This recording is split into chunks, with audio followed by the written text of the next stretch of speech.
সম্প্রতি জি বাংলা সামনে এনেছে দুটি নতুন ধারাবাহিকের প্রোমো। প্রথমটি হচ্ছে কোণে দেখা আলো, যার মুখ্য ভূমিকায় রয়েছে নন্দিনী দত্ত এবং সায়না চ্যাটার্জি। দ্বিতীয়টি হচ্ছে শ্রুতি এবং আরাত্রিকার নতুন মেগা, যার নাম এখনও প্রকাশ্যে আসেনি।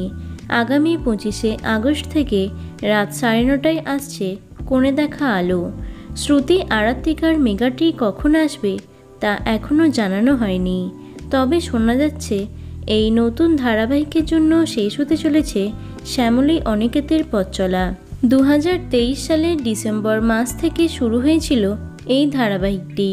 প্রথম থেকে দর্শকদের পছন্দের তালিকায় ছিল কোন গোপনে মন ভেসেছে, তবে বিভিন্ন কারণে আকর্ষণ হারিয়েছে এই ধারাবাহিক।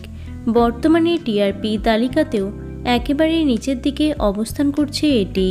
টলিপাড়ায় গুঞ্জন এ মাসেই নাকি শেষ দিনে শ্যুট করবে কোন গোপনে মন ভেসেছে টিম, তবে চ্যানেলের তরফে এখনও কিছু জানানো হয়নি। এখন দেখা যাক কি হয়। তো বন্ধুরা, কোন গোপনে মন ভেসেছে ধারাবাহিকটি কার কার পছন্দের অবশ্যই কমেন্টে জানিও। ভিডিওটি লাইক এবং শেয়ার করো।